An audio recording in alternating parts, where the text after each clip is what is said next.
Hello, welcome to Mystical Wisdom. Today I'm going to talk about your life purpose. We could say your soul's purpose, but we're particularly focusing on this particular life for your soul, which has gone through many lives before and will likely go through many more lives afterwards. So, Grounding Your Life Purpose is the title of one of my courses. But I want to explain to you how you can get an idea for yourself so that you can feel that you can put together what we might call your jigsaw puzzle of your life and get a sense of all the pieces that need to be in place in order for you to feel a sense of satisfaction and reward, which has got nothing to do with social expectations or personal achievements in the world of any kind, although those may be involved, but it's to do with a sense of wholeness, a whole sense of, yeah, this is who I am, and this is how I can best function in the human world, the culture that I find myself in, to manifest what is my real soul's calling for this particular lifetime. Now, one of the most famous philosophical characters in Western history who talks about the journey of the soul is Plato. And this is my rather nice copy of Plato's Republic. Plato, let me find, there's a special bit of marking ribbon there that I'd forgotten about. Here we go. So that's the marking ribbon. There we go. Now, in Book 10 of the Republic, Plato has a lot of content about how the soul chooses its life. And it's quite intriguing, actually, because he talks about an experience of seeing lots of souls making their choices, and they are characters that are named in Greek mythology or Greek history, like Orpheus, who chooses the life of a swan because he didn't want to be born of a woman because he'd been murdered by women when he died. And then another, as the soul of Thamiarus, chose the life of a nightingale because he wanted to turn away from human life. And he saw that he could play music, he could sing music by being a nightingale. And another soul chose a lion's life. So in the Greek story, it's not that they've been demoted like you might find in Hinduism, but they've actually chosen that life. And then the soul of Ajax refused to become a man, wanted to be a lion, because he remembered the judgment concerning armor. He was told he wasn't going to want to wear armor again, but he wanted to be fierce, so he wanted to be a lion. And then Agamemnon, he had also suffered a nasty death, and he wanted to be an eagle. And the soul of Atalanta, she caught the sight of how men were honoured for their athletics, and so she wanted to be a male athlete. And so it goes on, and some of them are quite amusing. This is a very interesting passage because we don't know where Plato got this concept from. He might have been influenced by the teachings of an earlier philosopher, Pythagoras. He might have picked up ideas through Pythagoras that go back further in history, because Pythagoras was reputed to have spent time in Egypt. Also, Pythagoras was reportedly given wisdom by a Mongolian shaman whose name is Skywalker. So the thread of these concepts that we know have come through to Western culture about the soul's journey have a very ancient past, and we can't identify it all, but Plato is the one who's sort of given us something actually in writing. So then he says that having chosen your purpose in life, chosen the kind of life you want to lead, you go to one of the fates called lachesis. And lachesis helps you choose your angel, or your daimon, as the Greeks would call it, sometimes pronounced daemon, not to be confused with the Christian word demon, although there's probably a connection, but the Christians have, so to speak, demonized it. So the daimon is your guiding spirit. The Romans called it your genius. And this guiding spirit can be really helpful and important in life.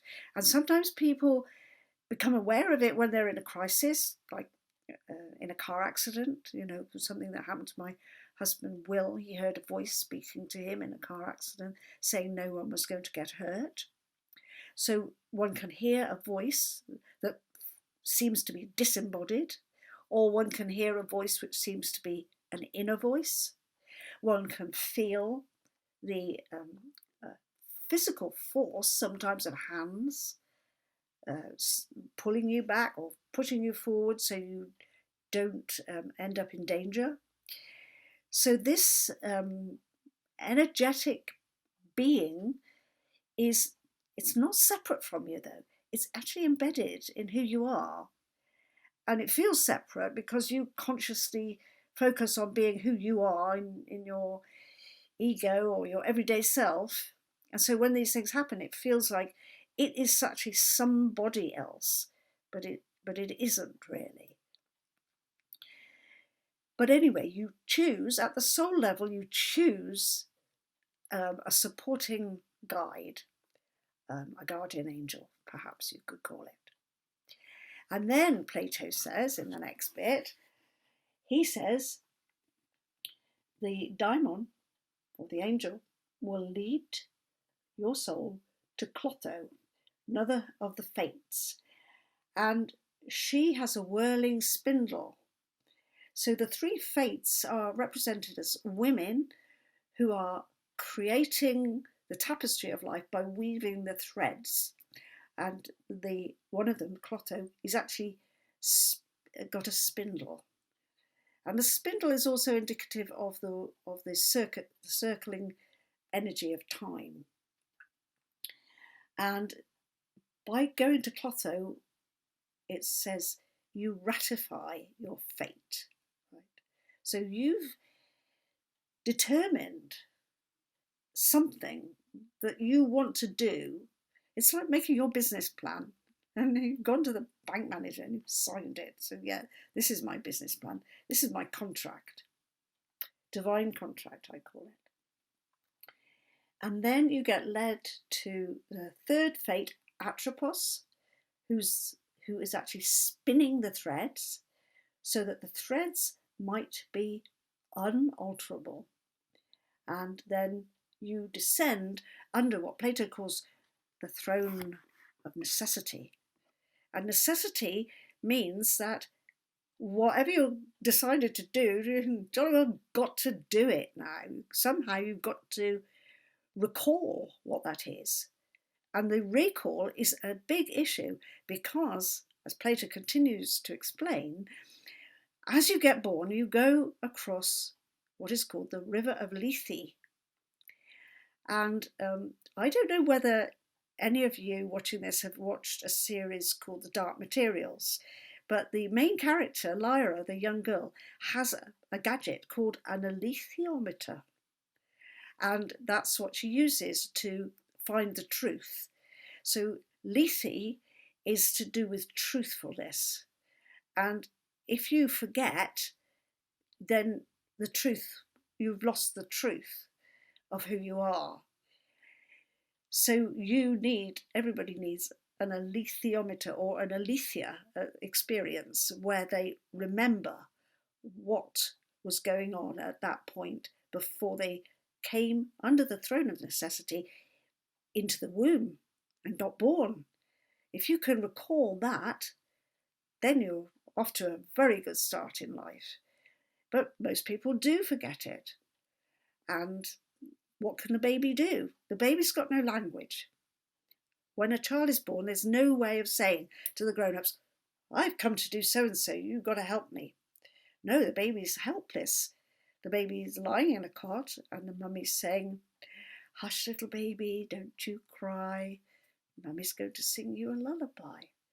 So even if you wanted to communicate something to the grown-ups by yelling about it, they're definitely going to discourage you, because they would actually like you to go to sleep so they can get some sleep.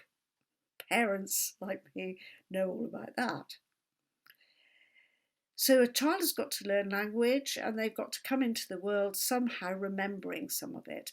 And there's quite a lot of research, a lot of very serious research and statistics that have identified small children, quite young children, 3-year-olds and 4-year-olds, who have said, oh, my mummy before you was like this, or, I had another mummy and daddy before. So we know that it is possible, even for young children who haven't gone for past life regressions or anything, it is possible for them to remember things. But, there's a lot of research in that area. But what you can do for yourself is to attempt to look at the possibilities of life and start saying, which ones do I kind of feel called to? What makes sense? What would be a good colour in my jigsaw? Because the content of your psyche, deep, deep, deep, has got some kind of sense of what it wants to achieve. There's a kind of code in you.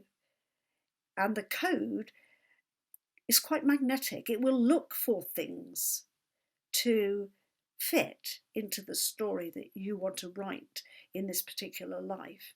You will get the bits and pieces and you will recognise them. Sometimes you'll see something in a shop or in a book or something, you think, that feels familiar, or that feels like that calls to me and I don't quite know why. No obvious reason why it calls to you. And that's all part of unpicking a picture, or collating a picture, it would be a better way to put it. Collating a picture of what you can do in this particular life. It may take a long time. It may take a few decades. I think, from where I stand, that in recent times there's been so much more content out available to people that younger generations than I are finding it easier and faster to get a sense of that soul mission. What is your soul's mission? And therefore, what is your life purpose that started when you were born in this life? And this is another topic. You will have enough time. If you are on this mission and you stay on it, you will get the time you need to unfold the story you want to tell that's coming from your soul.